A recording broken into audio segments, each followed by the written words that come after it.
Is it already Thursday? This week has gone by fast. I don't know why, but faster than usual. Faster than usual. Is that a good thing? I don't know, because my days run together anyways. But I did remember today's Thursday, tomorrow's Friday, and the weekend comes, and I'll be doing the same thing. Regular videos, live shows, if I can, if I have enough charge on my phone. Still waiting on that stupid laptop, driving me nuts. But on top of that, I'm still giving away my koozies. So hold on. Let's do a quick count real quick, all right? Because I don't want to give you all a false count. We got 1, 2, 3, 4, 5, 6, 7, 8, 9, 10, 11, 12, 13, 14, 15, 16, 17, 18, 19, 20, 21, 22, 23, 24. We have 24 of the golden blued koozies. All you have to do is email me at refsuck@gmail.com. That's refsuck@gmail.com. Just email me your address. Absolutely free. I even pay the postage. I've probably given away, I don't know, 30 of these so far. So this is the last batch of the free ones. So if you'd like one, I'm about to send another batch. I'll try to wait till there's multiple people, so I'm not sending out one here, one there. Try to send them all out at the same time. So if you're interested in a free koozie, absolutely free, just email me your address, and we'll send out the next batch. I plan on doing that next week.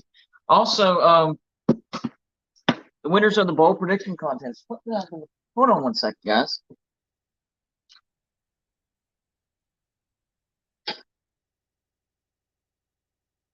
Winners of the bowl prediction contest.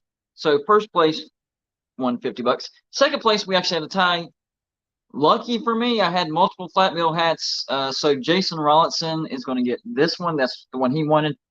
And then trying to remember his entire YouTube title. It's a long one. 2019 LSU #1, DJB, I believe it is. So he'll get that one. Both of them will be signed. We will send those out sometime next week as well. And the first place prize winner of $50, that will also be sent out next week. More contests to look forward to over on the Patreon page. You can join for as little as $2 a month. $2. That is not much at all. It goes up to $20 a month for the big time supporters, but you can join as low as $2 a month. The next contest will be the biggest one of the year. It is the Big Dance contest. It's where the brackets will come out for March Madness, and the winner of that, I've decided, is going to win at least $75. I have to top the bowl prediction contest. So the winner of the bracket contest will receive at least $75. If we have more patrons join and we hit a certain amount, I might be able to raise that to $100. But for now, first place prize will be $75. And I'll even do a second place prize of maybe like $10, and then a third place prize of $5. So that first place prize is going to be worth a lot of money. So what's going on, guys? Y'all have a good Thursday? I know I have so far. And I am so glad that for the off season, I thought of the idea to look to my comment section of my videos for video ideas. You guys think like me. I'm telling you, you guys think like, I know everybody likes to make fun of me. None of your predictions have never happened. You're obsessed with conference realignment. But I can tell a lot of you folks think about it too. I just have a YouTube channel to actually talk about it. But keep those comments coming, and keep in the back of your head, whenever you comment, if you think you have a good idea for one of my videos, lay it on me. I try to look at as many comments as possible and pick out the ones that I like. And I'm telling you, I have ideas for probably a solid week. I'm being serious. I have video ideas for a solid week based on my comment section. So I'm happy that I was able to think of that, because the off season gets a little rough. For a college football YouTube channel, because people do lose interest in college football once the national championship wraps up. I'd say late January up till mid to late May, even loyal college football fans I mean, they'll watch here and there, but they're not as, obsessed with it. They don't have to see a video every day. So the ideas, it gets very challenging. So the comments for the comment section, video ideas, it's been a home run so far. Make sure, if you haven't, please hit the like button. If you're watching a replay of this live video, please hit the like button. All those likes help this video hit the YouTube algorithm, and that's what gets it suggested more. And I've noticed something. YouTube is really getting on my nerves, guys.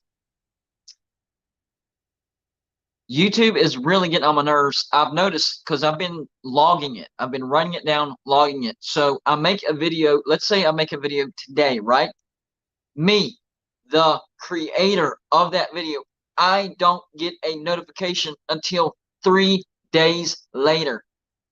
Why? Is everybody having this problem? Is it just me? Are they mad at me? Am I shadow banned or something? I don't know, but I guess if they're suggesting, then technically you're not shadow banned. But 3 days later, that's too long. That is too long. So YouTube really needs to get their crap together and get those suggestions out faster. I mean, do they not realize that we're going to keep up with this stuff? I'm the creator, and I'm going to keep up with these videos, and I'm going to keep up when I get notified about my own videos. You'd think that would at least, man, I'm tripping on my words. Have y'all noticed that? They would at least try to fool me, the creator. Okay, this guy's the creator, even though, we're going to, suggest it to everybody else 3 days late. Since he's the creator, let's try to fool him and just keep him on track. But no, they're consistent. They're just freaking behind. Anyways, let's talk about what's in the title of this live show. So the bottom line is this. There will be more conference realignment. We all know that. There will be. It's going to happen. Conference realignment is going to happen again.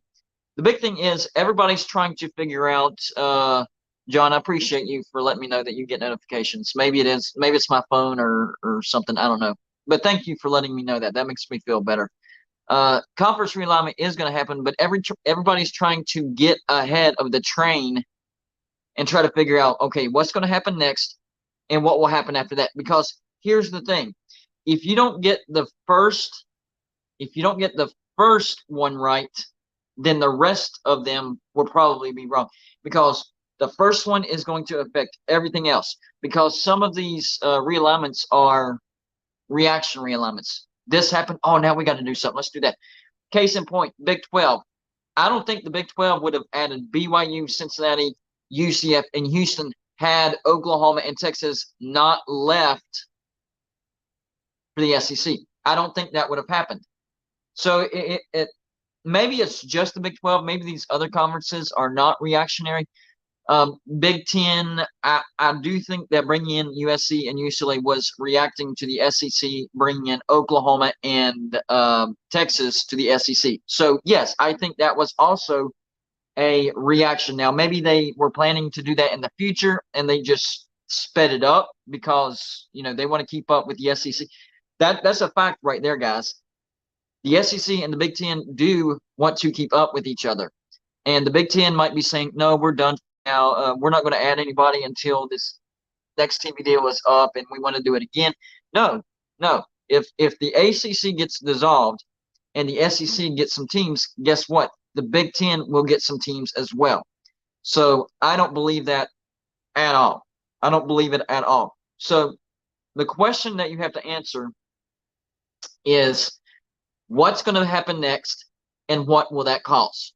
Which, by the way, if y'all have a question, comment, troll attempt, you want to make fun of me, listen, I know that I'm obsessed with conference realignment.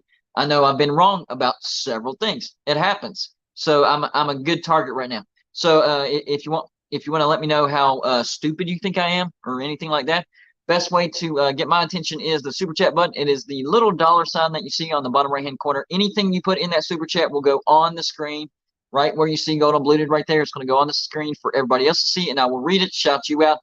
And it's a great way to support the channel, which, going to be honest, I try to be honest with my audience. In the off season, those donations really, really help us keep going, because the views do go down. So yeah, guess what? The money goes down as well.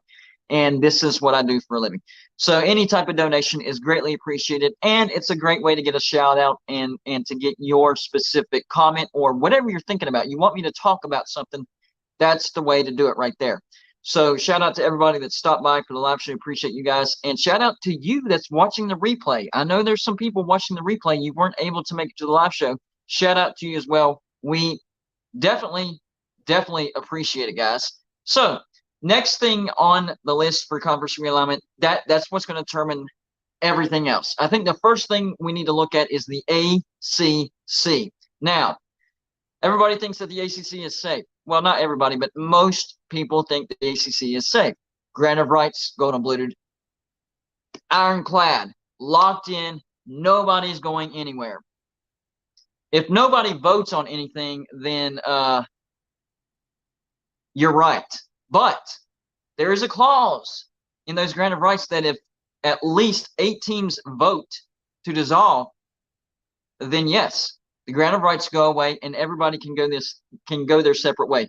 Hillbilly Skeptic, thank you for the $2 donation. Says, what would Sankey need to make SEC a league? At least 40. That's a good question right there. Now, here's the thing. I personally do not think that it would be wise for the SEC to break off and create their own league. Here's why. Because when they do that, if we're thinking the same way as far as league, okay, whenever I think league, I'm thinking their own thing, their own playoffs, their own national championship, right? I don't think that would be wise for the SEC, because that's not enough teams. If they're going to do that, I would say at least 60. If you're going to do your own thing, have your own playoffs, and have your own national championship, you want to make sure you have as many fan bases represented. Otherwise, people are not going to want to watch it. Yes, you have the bigger fan bases that will give you decent TV ratings, but as a product as a whole, it's not going to be that interesting. That's why you have a separate fan base, which with some overlapping, but mainly you have diehard NFL fans and you have diehard college football fans. Now, those diehard college football fans might watch some NFL, like me. I love my Bengals. That's basically all I watch whenever they play, which they're on to the AFC Championship again, and they have to go on the road and play the Chiefs again. They're going to beat them again, and they're going to be in the Super Bowl, and they're going to beat the 49ers in the Super Bowl this year. I'm telling you, it's going to be a rematch, and the Bengals will get their revenge from that shellacking that they took way back in the 80s. Anyways, I digress. I fall in the category of I am a die-hard college football fan that watches some, from time to time, NFL. Strangely enough, whenever I was younger, I actually liked the NFL more. What changed? Well, what changed is as I got older, I realized that there was a lot more parity in college football, that the Cinderella story was more real in college football. If you take the top, 40 brands and put them in one league, then yes, you're getting the best brands, and yes, technically the best football as far as the best teams, but you're getting rid of the Cinderella aspect, and you're getting rid of, David versus Goliath and all that. And I know that TCU kind of ruined that because, they got absolutely hammered 65-7, biggest blowout in bowl history. But there's still a chance, especially with playoff expansion. Hillbilly Skeptic, thank you for another $2 donation, says he would need Duke, North Carolina, and Kansas to lock down basketball. For the SEC, the SEC is up and coming in basketball. I would definitely agree, especially Alabama. My gosh, they have come out of nowhere. So are they going to lock down basketball as well? But as far as good teams in the SEC, I would say Tennessee's a good team. Auburn is a pretty good team this year. Alabama's pretty good. Arkansas they're decent. Who else? Kentucky is usually, the cream of the crop, but Kentucky is struggling this year. A&M is hot and cold. I think that's about it. Am I missing anybody? Florida's not any good this year. Georgia's terrible in basketball. as good as Georgia is in football, why are they so bad at basketball? I'm not asking them to be as good as what they are in football, but man, man, man. You know what, David Z, you're nice about it. I'm gonna do that for you. Let's see, what would be a good shot for it? All right, we're gonna put it right. How about this? Alabama's had the spotlight for too long. Just for you, David Z. I saw your comment, man. There you go. Iowa State is now definitely within camera shot, right to my right, above the Texas merch. So there you go. Hillbilly Skeptic, thank you for another $2 dono. Says SEC up in coming. Almost missed that. Up and coming in basketball. Heard of Kentucky, the crown jewel. Yeah, that's what I'm saying. Kentucky usually rules the roost whenever it comes to basketball in the SEC, but for whatever reason, they're having a tough time this year, even with Oscar Tshiebwe, who was from West Virginia. And he had a great year last year, but Kentucky is not looking good in basketball for whatever reason. Maybe they're just in a slump and they're coming out of it, and I didn't, kind of realize that. They'll make the big dance for sure. If Kentucky gets to 17, 18 wins, because they're Kentucky, they will make the big dance. But all these other teams are starting to be a little bit better and to make the SEC a better basketball conference. So, yes, if they added, Duke, North Carolina, and some of these other, maybe a UConn out of the Big East, maybe UConn would agree to play basketball in the SEC for a lot more money. Yeah, that would definitely help the SEC brand in basketball. But I don't think the SEC wants to get out of the southeastern zone. And I know, they grabbed Oklahoma and Texas, which is basically Southwest. But you got to remember, Louisiana and Arkansas and Missouri was also pushing that boundary. So they just stretched out a little bit. So what I'm seeing with, by the way, Mitchell Mullins, I see that $2 donation and I appreciate that very, very much. What I'm seeing with the SEC and conference realignment is they're stretching little by little outside of that southeastern zone. Missouri was a stretch up towards the Midwest, and now grabbing Oklahoma and Texas. They already had Texas A&M, yes, but Texas and Oklahoma are even a little further out to the southwest. I could see Nebraska jumping ship from the Big Ten to the SEC in the future. Remember, they did lose AAU status. Nebraska is a great football brand. I actually think culturally Nebraska fits in better with the SEC than what they did the Big Ten. Remember what Scott Frost said whenever he took over Nebraska.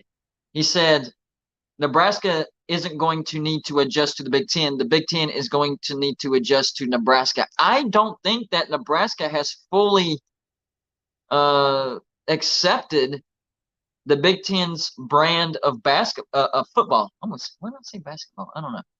Football. They haven't fully embraced Big Ten football. So I could most certainly see Nebraska in the future, not right now, but in the future, jumping from the Big Ten to the SEC. That would make a lot of sense. And what if, because of Texas jumping over to the SEC, Texas A&M doesn't want to be in the same conference as Texas so much that Nebraska comes down to the SEC and Texas A&M jumps to the Big Ten? I think that would make a lot of sense, and I think it's possible. How likely it is depends on when we're talking about. Next 5 years, not likely at all. Next 10 years, somewhat likely. Next 20 years, very likely. I think eventually that could really happen. Jason M., thank you for the $2 donation. Says basketball is a sport. Yes, sir, it is a sport. And I actually played basketball competitively for, let's see here, I'd say at least 9 years of my life. And I was starting point guard for a church league team and my high school team. I won 2 state championships for the high school and 1 church league championship. You know what the weird thing was? Winning the church league championship was actually more exciting because in the division that we played, as far as the church league goes, there was this one team that nobody could ever beat. I mean, they were church league champs for like 6 years in a row. I mean, it was like you could be the best of the rest, and you could be absolutely killing people on the court, absolutely, beating them by 20. But once you played this team, you would get beat by 15. On a good year with a good team, spanking everybody else, when you played that team, you got beat by 15 points. And that was considered a close loss against that team. 1 year, we got them. We got them. We beat them by, what was it, 3 or 4? 3 or 4, something like that. And I just remember that was the craziest feeling ever because, number one, nobody expected us to beat that team. Even, we thought we could beat them, but did we actually expect to beat them? No, not really. That team had not been beaten ever. Regular season and postseason, ever. Never, ever, ever. Hadn't been beaten in 6 years. 6 years. And we finally beat them. Now, that was, let's see, the second to last year I played Church League because it was an age bracket. And, of course, the year after we got smoked by that team. So I don't know how that team has done since. Maybe they're on like a 10-year, 20-year, 30-year win streak. I don't know. But that team was basically unbeatable, and we did it. That's why I remember that one more. But anyways, this is what I'm talking about. One little question, and I go off on a rabbit trail.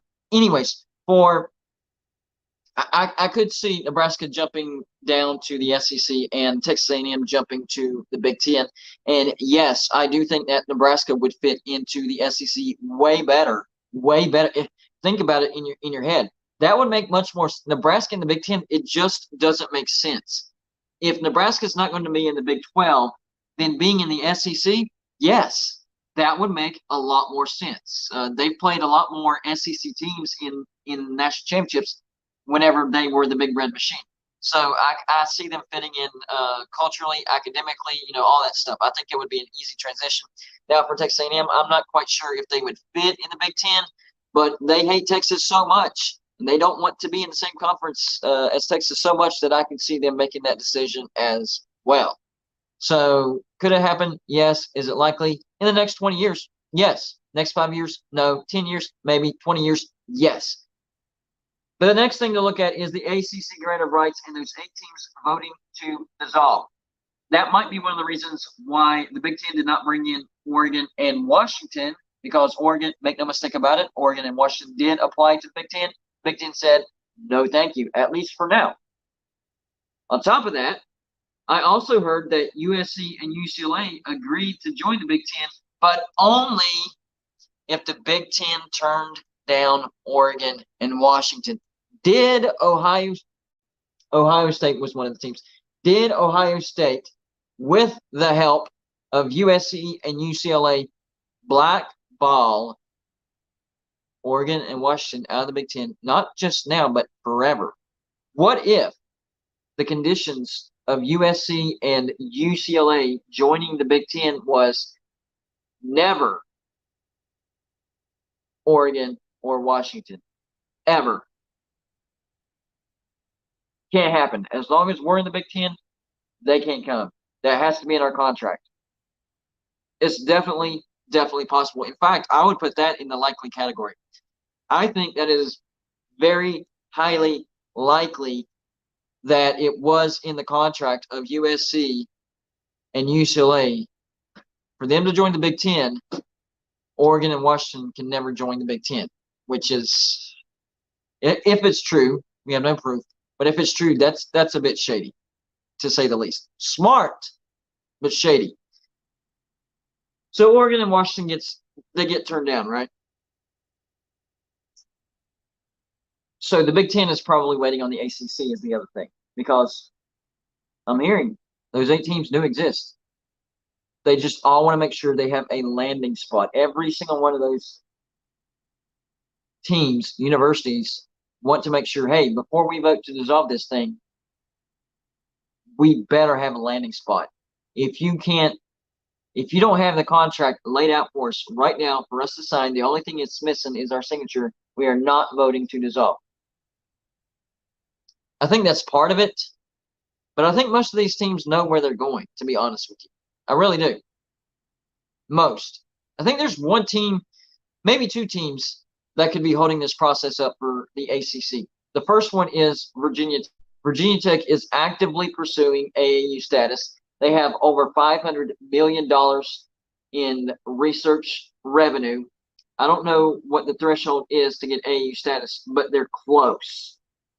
So one theory is Virginia Tech is waiting until they get AAU status because maybe, like I'm saying, this is just me thinking, this isn't a fact or anything like that. Maybe Virginia Tech has had a talk with the Big Ten, and the Big Ten is like, if you get AAU status, you're in. And maybe Virginia Tech is one of those teams, one of the 8 teams needed to vote to dissolve the grant of rights before it actually happens. So Virginia Tech is pursuing AAU status, and once they hit that, then they will vote to dissolve. The other team that I'm thinking of that could be holding things up would be Miami, because Miami is also pursuing AAU status. And I do know for a fact that the Big Ten definitely wants a footprint in the state of Texas, and they want a footprint in the state of Florida. Had you told me that 2 years ago, I would have been like, you're crazy. Crazy. Yes, the Big Ten grabbed Nebraska. That's a little farther south than usual by a little bit. But no, that there's no way the Big Ten would ever want a team in the state of Texas or Florida. And then USC and UCLA happened. So they stretched all the way up the West Coast and a pretty southern part of the West Coast. So yes, I would say that the Big Ten is certainly interested in Florida, states of Florida and Texas A&M. The only way that they get a team in the state of Texas would be Texas A&M. That Texas A&M flips over to the Big Ten. So the chances of that happen, especially now or in the near future, not very high. In the next 20 years, possibly the Big Ten could grab a footprint in the state of Texas.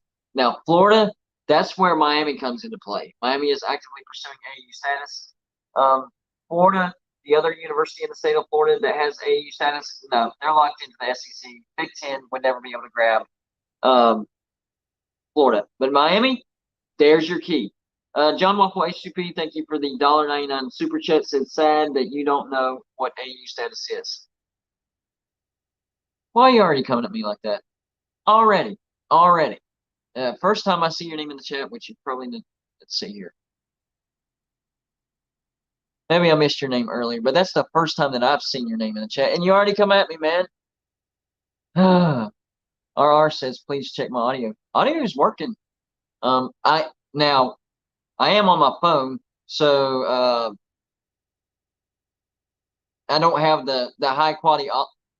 Here, let's scoot a little closer. Maybe me being closer to the camera will help with the audio. Once I'm able to get my replacement phone, the audio is going to be much better because I am unable to use a microphone right now. Because the way that I use a microphone with my phone is I had to plug it into the charging port. Well, the problem is my charging port for the phone does not work.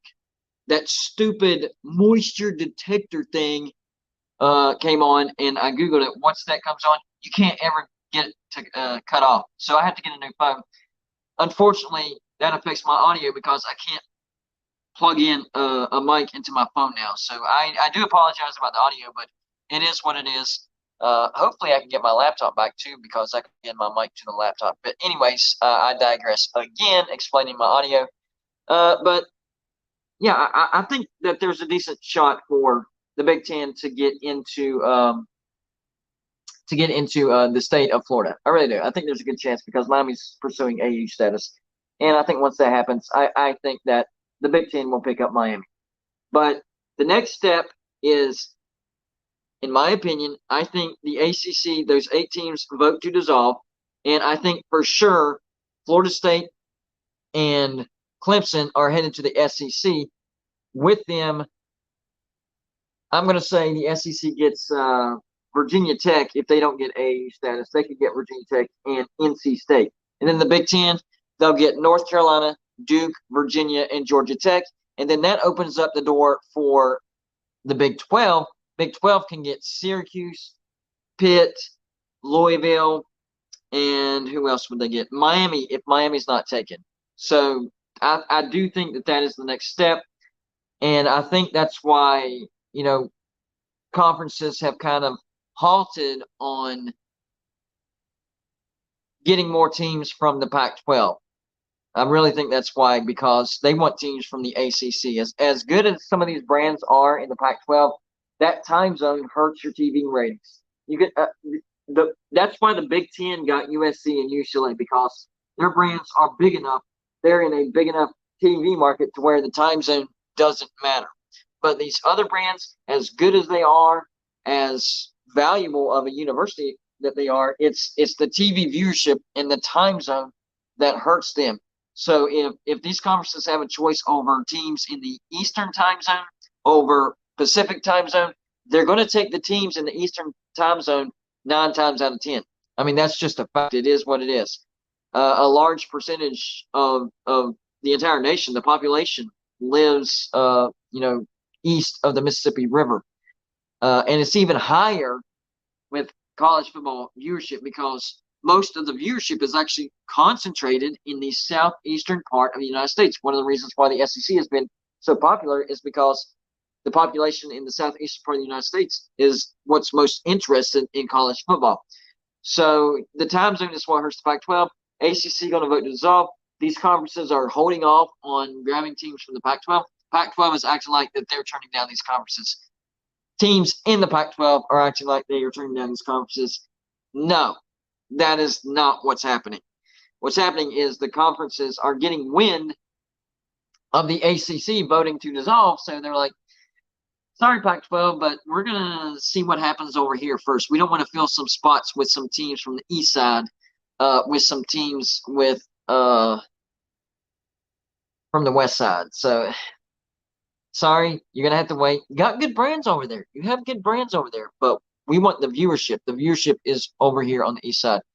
So, I think the next thing will be the ACC votes to dissolve. The 4 teams that I mentioned go to the SEC. The other 4 go to the Big Ten, and then the other 4 go to the Big 12. And then the ACC is basically dissolved. You could see Wake Forest and Boston College going to the AAC, which is not bad for them in football, because, I mean, Wake Forest has had a couple of good years in the ACC past couple of years because of Sam Hartman, but because of that, they're not even a very good football brand. Boston College hasn't been good in football since the early 2000s. Matt Ryan was the quarterback. So, yeah, it's not good. It's not good. So, I think they would fit in with the AAC. I don't think that would be bad for them at all, except for the money situation. But neither Boston College and Wake Forest are AAU anyways, so they don't have that to draw from. So, really, AAC, I think it fits for Boston College and Wake Forest, and so it's not that big of a deal in my opinion, other than if they just really love playing the teams, or I should say getting beat by the teams in the ACC. So I think the first conference to go away, because I think it's going to happen, the ACC. Those teams vote to dissolve. 4 teams to the Big Ten, 4 teams to the SEC, and 4 teams to the Big 12, and then I'll say Wake Forest and Boston College go to the AAC. So the ACC is off the board. The Big 12 is now at 16 members. The Big 10 would be at 20 members, and the SEC is at 20 members. And then the Pac-12. There are some teams in the Pac-12 that would fit in the label category as far as the elitist of the Pac-12, but the problem is Pac-12 has no shot of getting, say, a North Carolina. The Big 10 will gobble that up. Pac-12 has no shot of getting, say, a Georgia Tech. The Big 10 will gobble them up. Same thing with Duke, going to the Big 10. Virginia, Big 10. Clemson, SEC. Florida State, SEC.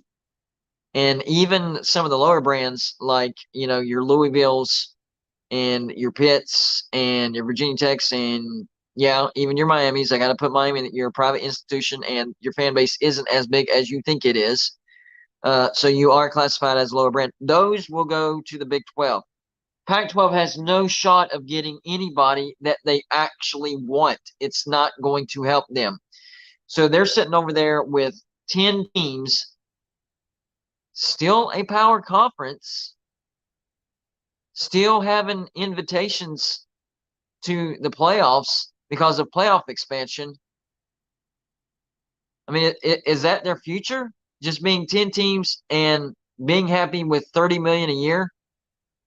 Terrible TV deal, but they really don't have a choice.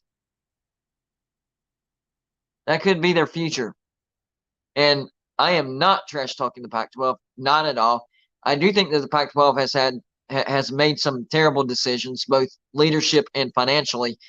And then it comes out last week that 2 executives found out about a $50 million overpayment from Comcast to the Pac-12 and told nobody.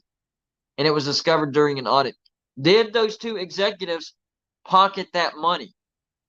That's what I want to know. Because if they did, obviously they didn't find any proof. Otherwise, they would be in prison. They just got fired for being stupid. They didn't get arrested for doing something illegal. They just got fired for being stupid. But if those 2 executives successfully got away with that $50 million cover-up, it wouldn't matter. They would be totally loaded. They'd have to spend that money carefully because, the IRS and everybody else would be looking at their bank accounts and their spending habits very, very, very closely. But, I mean, as long as they live a decent life and not buy crazy things, then they're set for life and their kids are set for life. So, Pac-12, yeah. How that happened, I don't know. First of all, how Comcast overpaid the Pac-12, I have no idea. I have no idea. It makes absolutely no sense. Then on top of that, after the audit, these 2 executives knew about it the entire time and told nobody. The rest of the Pac-12 is still in the dark. They have no idea what happened. They launched an investigation because somehow they got wind of it. Maybe Comcast told them, hey, we noticed something in our books. We were a little bit short for some reason. Can you do an investigation? They did an investigation and found it out. It's a lot of bad news for the Pac-12. And there's this section in the bylaws of the NCAA where if you get under half of the amount of teams in a conference when you sign a new deal. So let's say your conference signs a new TV deal and you have 12 members when you sign that deal, right? Well, during the course of that deal, if your conference gets under 6 members, which is half, or down to 6 members, you have to add more members or you are taken off the list of power conferences. Another thing is, no matter how many members you have, whether you started with 10, 12, or 20, if you get down to 6, you either have to add or disband. Add or disband. So if the Pac-12 does get picked apart, let's say things drag for the ACC and somehow those teams do not vote to dissolve and they ride out that terrible TV contract through 2036, maybe a little harassment by Notre Dame, I don't know. But let's say that happens and the Big Ten grabs Oregon and Washington because they're not patient. Then the Big 12 is the same way. They're not patient as well. They get the 3/4 of the 4 corner schools. I'm talking about Arizona, Arizona State, Utah, and Colorado. They get those 4. And then the Pac-12 is down to Cal, Stanford, Oregon, and Oregon State. Number 1, no more Power 5 status. Number 2, they must add or disband. So at that point in time, if that were to happen, then the Pac-12 would be backed into a corner to where they would have to add more teams or there's no more Pac-12. Oregon State, Washington State, Cal, and Stanford cannot exist just as those 4 as the Pac-4. Can't do it. Can't do it. They have to add at least 3 more members to have 7 members to exist as a conference. That's one of the reasons why Conference USA went out and got who they got. Everybody was like, man, Conference USA really scraping the bottom of the barrel with these brands, even though I slightly disagree because I think Liberty and Jacksonville State are actually up and coming brands. But they had to. If Conference USA didn't add these brands that they added, then they would have been disbanded. Bottom line. So I'm guessing there was no future home for Middle Tennessee, Western Kentucky, and whoever else was left in Conference USA. I think UTEP was in there as well, and a few others. They did not. Nobody wanted them. Sunbelt was like, nope, we're full, we're done, we're good. AAC, nope, we're good. MAC, no, MAC is set in their ways, and MAC is a completely different story. Listen, the MAC is happy with how things are with the MAC. They like the numbers that they like the numbers that they have. They like the teams that are in the conference. They are happy being the MAC. It's a weird situation. They don't want to expand. They don't care about making a buttload of money because teams like to pay them to come play them and beat them at their place, and they're fine with that. So the MAC is just a whole separate story. They're not going to invite any of those teams. And then, of course, the Mountain West doesn't want them. So those remaining teams in Conference USA is like we would have to go independent, which would be even worse, just making whatever we can scrounge up like UConn. So let's find some brands. So they basically, found some high caliber FCS brands, which, you give any FCS brand an opportunity to come up to the FBS, they're going to take it. My question is, number one, why didn't Conference USA reach out to North Dakota State? I know that's a stretch, and that would be a lot of travel, but you're called Conference USA, and you've been scattered all over the United States, anyways. I mean, you at one time you had teams in West Virginia all the way to the state of Texas. It wouldn't be that big of a stretch from North Dakota down to Kentucky, about the same, maybe a little bit better. I don't know, but I think Conference USA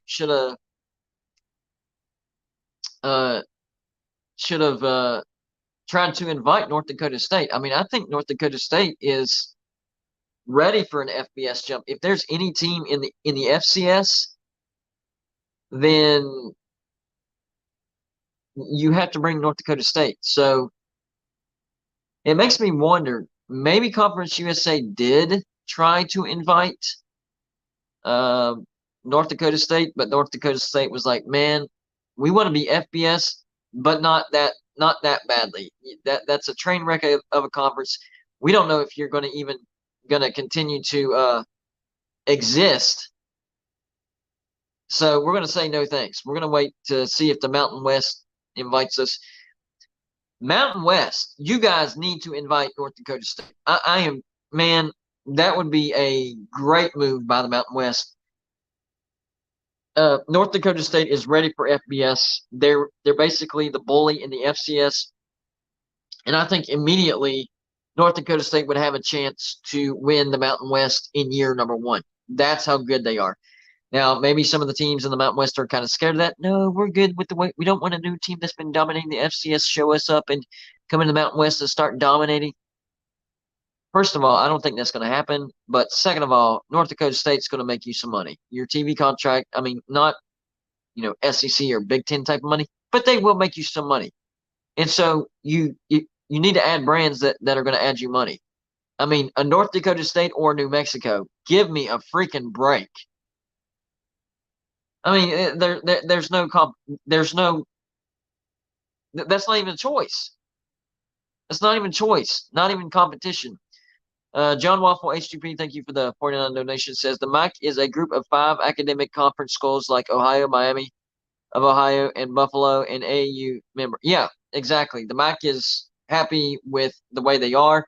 They're not going to accept any more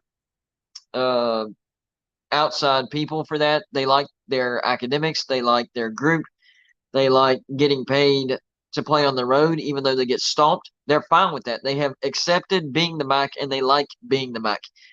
The crazy thing is, why was Marshall in the MAC at one point? Think about that. That kind of throws a monkey wrench into the MAC because Marshall was when Marshall first got into FBS, because Marshall was dominating FCS, winning a lot of national championships, but they started out in the FBS in MAC. Now that we know what we know about the MAC, how did that happen? And then Marshall moved from the MAC to Conference USA, and now from Conference USA to the Sun Belt. I think eventually that Marshall could be a low-level Power 5 team. I think they're taking steps to get to a Power 5 conference. I think it is very possible in the future that Marshall could be in a Power 5 conference. I don't think it's going to be like they're going to be like what would be a good example?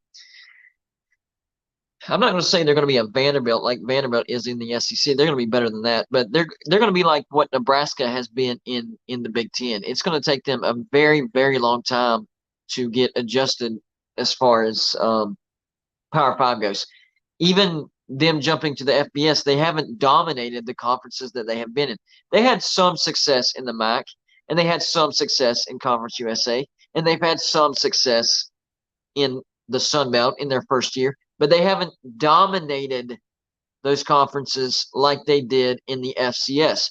So whenever they start climbing the ladder, so to speak, up to the Power 5, I do think they'll have success, but it's going to be kind of the status quo. I think Marshall is going to be a solid 7-5, 8-4 type of team in maybe like an ACC, or maybe they join West Virginia in the Big 12. And to be honest with you, if we still have Neil Brown as a head coach when we play Marshall, Marshall might get their first win against West Virginia. Right now, Marshall is 0-12 all time versus West Virginia in college football. They had a chance in 2010, and they had a chance to beat us. Ooh. So we played them in Huntington in 2010, and for whatever reason, our offense, this was when we had Geno Smith and Tavon Austin, and our offense was crazy lit awesome. But for whatever reason, in that game, their defense was awesome. But I will say this, that first touchdown by Marshall should not have counted. Google it, people. Google first touchdown, Marshall versus West Virginia 2010. That dude did one of those where they dropped the ball in celebration before they crossed the plane. Marshall's receiver, before he crossed the plane, the goal line, he dropped the ball, and it should have been a touchback. But for whatever reason, the officials were not paying attention. It was not a touchdown. So, number one, they shouldn't have got that first touchdown. But I digress. West Virginia's offense looked terrible in that game. So we get into the fourth quarter, and Marshall is still up. What was it? I think it was 21 or 22. Is it 21-8 or 22-8? They were up by 2 scores, and we needed 2-point conversions badly. About 6.5 minutes left in this game, and they're up by either 15 or 16 points. All right, 6.5 minutes. Marshall is down to our 15-yard line. 15-yard line, okay? So the way our offense has been playing, and then on top of that, stretching that to a 3-score game. If Marshall kicks a field goal, is able to kick a field goal right there, the game is over. They win. So they're in the red zone, about to score, trying to get a first down, and the running back for Marshall fumbles the ball. I think it was on the third one. They were trying to get a first down inside our 20-yard line. They were in the red zone. They were about to score. If anything,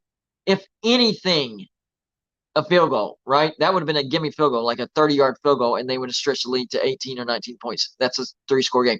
They fumble the ball. West Virginia's offense gains momentum.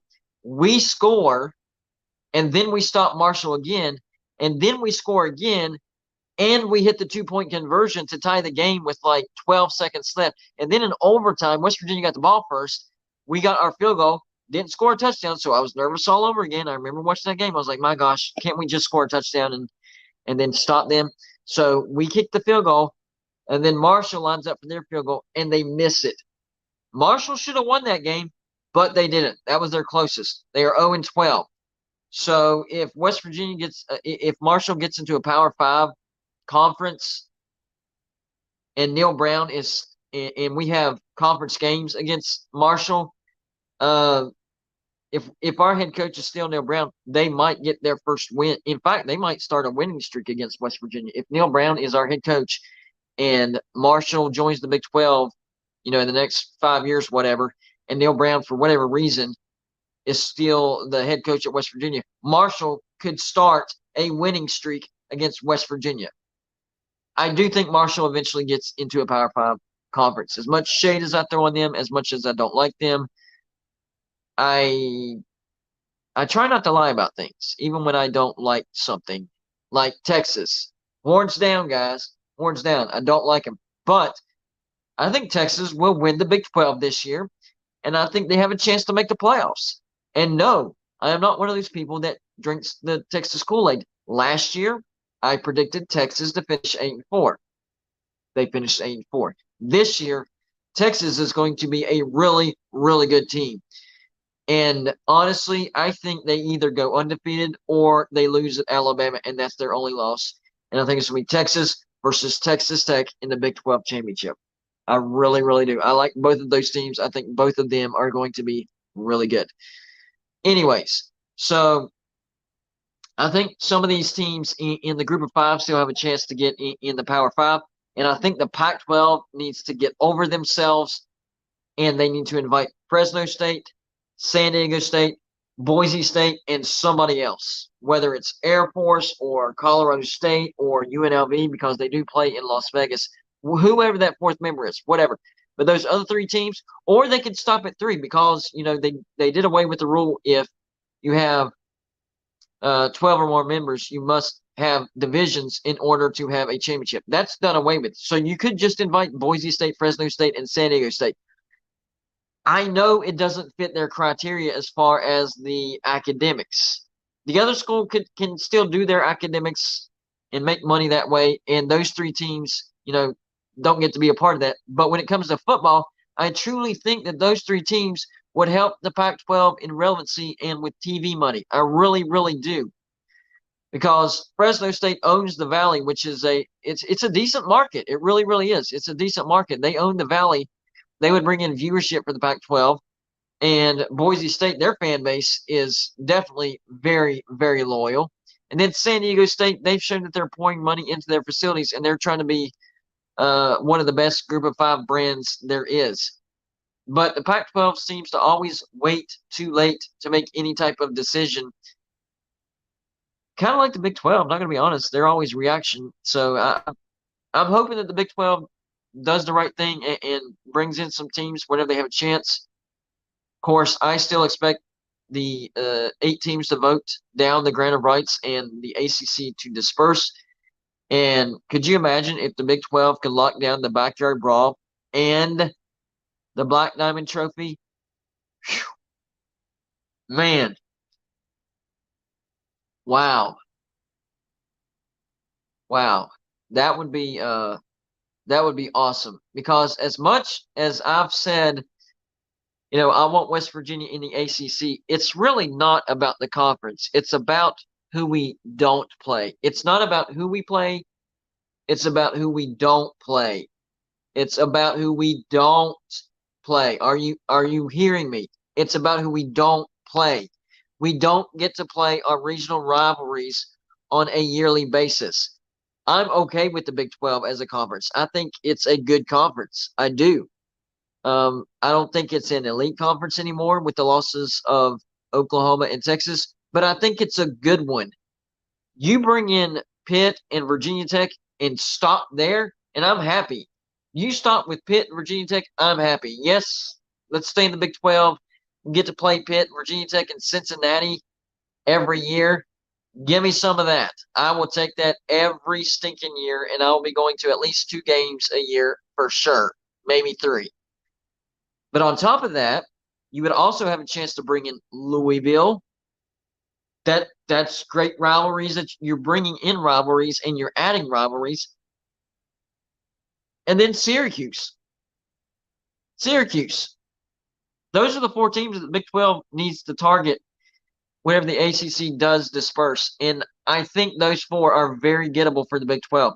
I don't think the Big 10 is targeting any of those teams that I just listed. And the SEC is certainly not targeting any of those teams. Maybe Virginia Tech. Maybe. But I don't think so. I think if a conference gets Virginia, they're not really interested in Virginia Tech because they already had the state of Virginia. So, yeah, definitely. Bring in Pitt, bring in Virginia Tech. But even if you don't get Virginia Tech, let's say somebody gets Virginia Tech but doesn't want Miami, well, then you get Miami. Or they take Virginia Tech and don't take NC State. Well, then you take NC State.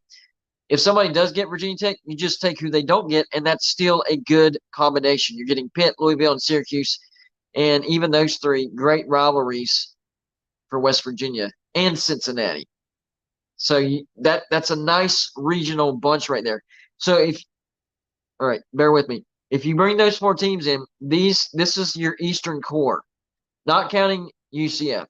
Although I think bringing in Miami would help UCF, but not counting UCF. All right, so you have Cincinnati, West Virginia, Syracuse, Pitt, Louisville, and Virginia Tech. Every stinking one of those teams have history. Every single one of them. The 4 teams that you're bringing in, Syracuse, Pitt, Virginia Tech, and Louisville, have history with both West Virginia and Cincinnati. And they have history with each other. I mean, it just makes too much sense, guys. So whenever the ACC does fall apart, the Big 12 better. I mean, if they don't, you think you've seen me mad before? It will rival anything you've ever seen because that would be the golden of all golden opportunities. If the Big 12 passed on that, I would not want to be in the Big 12 anymore. That's when I would not want to be in the Big 12. If the Big 12 has an opportunity to get Pitt, Syracuse, Virginia Tech, even if it's not Virginia Tech, in Louisville or a Miami or an NC State, and they don't get it, that's when I will openly come out and slam the Big 12 and not want to be in the Big 12 anymore because that would be a stupid non-decision. I'm not going to say decision, but non-decision. So we'll see what happens. But I do think the ACC grant of rights for the ACC being done away with is the first thing that'll happen. Then, of course, the second thing is Big 10 gets 4 teams, SEC gets 4 teams, and then the Big 12 will get their 4 teams. And then you'll see the Pac-12 either stay at 10 or maybe the Big 12 wants to catch up in numbers with the Big 10 and the SEC, and they grab those 4 teams out of the Pac-12. Then the Pac-12 will have a decision to make, either disband or grab some teams out of the Mountain West. That's one thing that I didn't think about earlier. Whenever the ACC disbands and all 4 conferences add 4 members, Big 10 will have 20, SEC will have 20, but the Big 12 will have 16. I think the Big 12 will want to have the same number as the Big 10 and the SEC. That way they will be a part of the dance, the playoffs, the national championship, whenever all that separates. So I think they will add those 3/4 of the 4 corner schools. Or maybe Oregon and Washington are like, well, we know the Big Ten is not accepting us, so we'll come with, Utah and Colorado or Arizona State, whoever. And then it's Washington, Oregon, and 2 others that come to the Big 12 from the Pac-12. Any way you slice it, that's when the Pac-12 will have to decide to either swallow their pride and grab some teams out of the Mountain West, or they're going to have to disband. That's when the rubber will meet the road, and we'll decide. We'll see if the Pac-12 can actually make a good decision, because up until now they've been sweeping everything under the rug, not making good decisions, and their TV deal reflects it. I mean, there's not even any competition for ESPN. Fox totally backed out, said, no, we want to focus on the Big 10 and the Big 12. So ESPN can lowball the Pac-12 all day long, and it's just not working out for them. And then on top of that, you have corrupt senior executives who found out about an overpayment? Did they pocket that overpayment? How did people not find that? I mean, at one point you have to start putting two and two together. How's the Pac-12 not putting two and two together? Understand they fired them. Where did that money go? How is it not accounted for? The only thing that I can think of is the two executives that knew about it, that didn't tell anybody, they got fired, pocketed it, which means they should be in prison. But instead, they just got fired, and now they can live the good life. And if they don't get thrown in prison, then it was definitely worth it. Because yes, oh yeah, you got fired, but splitting $50 million, that's $25 million apiece. They can live good, their family can live good, and their family's family can live good. Did somebody get away with major stealing? That's what I want to know. That's what I want to know. The overpayment was from Comcast to the Pac-12. I'm not saying that the Pac-12 stole from Comcast. What I'm saying is these two executives were aware of the overpayment, but told nobody, which is why they got fired. And so where did that money go to? How did they not catch it? How did it have how did it take this long for them to find out? That money had to have gone somewhere. Otherwise, they could have given it right. Oh, yeah, you're right. We have a surplus. Here it is. Your $50 million. We don't know how it happened. Sorry about that. Here you go. Otherwise, it had to have gone somewhere. It had to have gone somewhere. And if it's not on the books for any of the well, either the Pac-12 network or any of the Pac-12 members, then those two executives had to have pocketed it. It had to have been somebody that snuck it somewhere or something. I don't know. Yeah, that's what I'm saying, Ty Guy. Comcast overpaid. But at the same time, both members know the amounts that's supposed to be passed from one to the other. So if you're saying that Comcast had the true numbers, that means that the Pac-12 has a terrible bookkeeping system. Yeah, it came out in August, but it happened way back in 2016, 2017. Listen, the Pac-12 is in bad situation. We can try to sugarcoat this Comcast thing and the overpayment, but the problem is it happened. Two senior executives got fired because it happened. And if you have to rely on one side of the company to think about this. If that's true, if Comcast had the true numbers and the Pac-12 didn't, how is that possible? I mean, that's some terrible bookkeeping on the. That's a bad decision right there, then, Tide Guy. If the Pac-12 is having to rely on Comcast accounting, that's a stupid decision. Any answer that you give to this question is negligence and stupidity on the Pac-12. If you're not keeping track of the numbers and you're having to rely on Comcast, that's not a good decision. If your numbers got off and it's bad accounting, that's a bad decision. If you have corruptible executives, that falls any way you try to paint this, it's still bad for the Pac-12, and it still makes the Pac-12 look bad. So it's not a good look for the Pac-12, and the Pac-12 does have to pay that money back. I'm not sure. It's not. Well, that's what I'm saying, Ty. I didn't mean like your answers. I'm saying whatever answers there are out there, any answers is a bad reflection on the Pac-12. And their TV deal already isn't that great. Now they're having to pay back money, and Washington and Oregon are wanting an unequal revenue share on top of that. I mean, it's a bad situation, and I don't see the Pac-12 surviving past 10 years. I think 10 years is being nice to the Pac-12. So it's not good. Everything points to an utter disaster, an utter an utter disaster.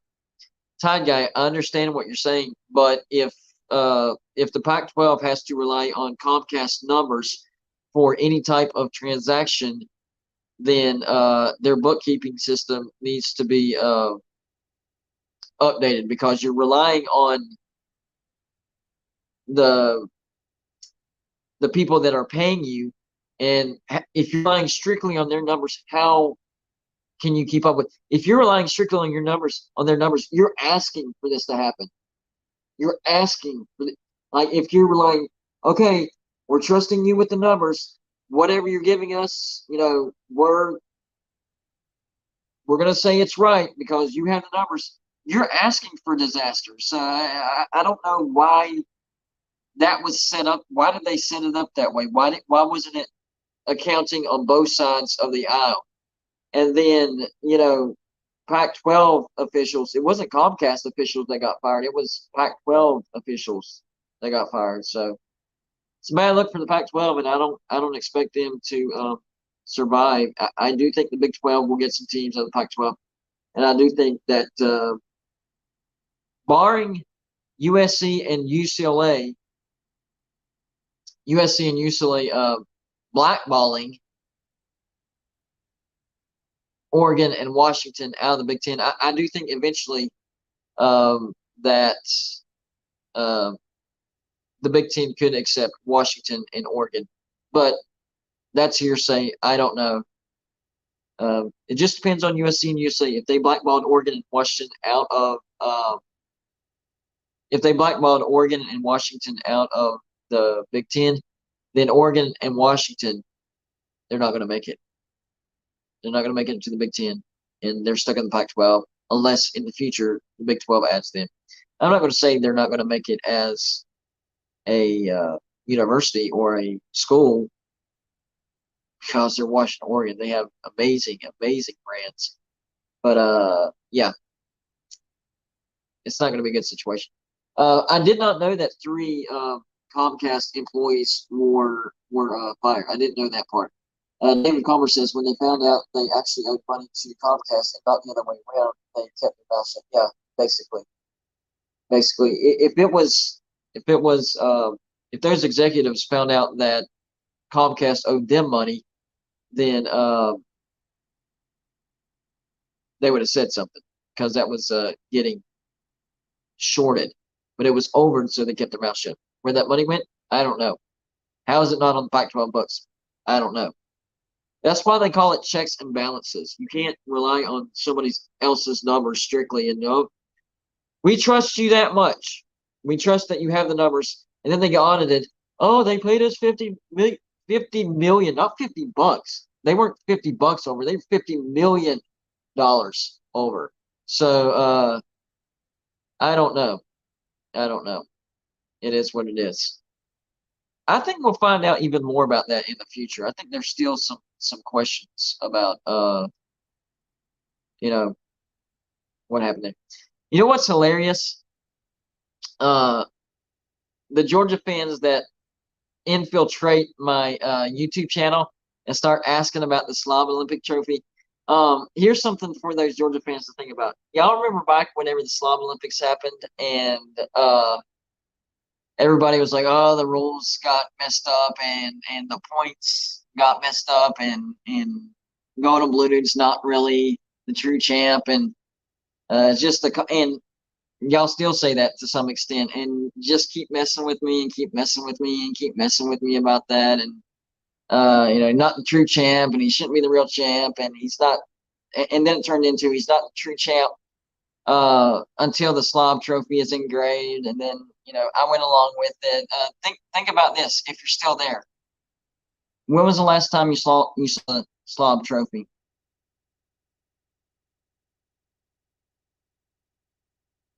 You can mess with me, I can mess with you. Keep that in mind. Y'all have a good night. I gotta get out of here. Tomorrow is another school day. Yeah, apparently I cheated and took steroids or whatever. Tomorrow's another school day, so I got to get up early. But I had a good time tonight. I usually have a good time, but for whatever reason, tonight was a really, really good time. And on top of that, my phone only had a 50% charge, and it's lasted like this. My phone is not supposed to last on StreamYard this long on a 50% charge, and it still has 28%. 28%. That's a good day for a charge. But anyways, on the way out, y'all make sure to hit the like button. But keep that in mind. And I know Georgia fans that have been talking about me not being the true champ, and the points got mixed up, and then if you don't get the trophy engraved, you're not the real champ, and if you come to the slobs and the trophy's not engraved, you're not going to be able to compete, and you'll be stripped. Just remember, if you're allowed to mess with me, I'm allowed to mess with you. When was the last time you've actually seen the slob trophy? Y'all fell for it. I didn't realize y'all were that gullible. Oh, but if you don't show us a picture, that proves it. I can play along with that. All right. Anyways, I'm out of here, guys. Y'all have a good night. We'll see you tomorrow with regular videos and another show. We might be able to go longer tomorrow, too, because no school on Saturday. I had a great time. I hope y'all had a great time. Hit the like button on the way out. And those of you that are watching the replay, please hit the like button as well. Helps the video. Hit the subscribe button. More college football content and other sports as well tomorrow.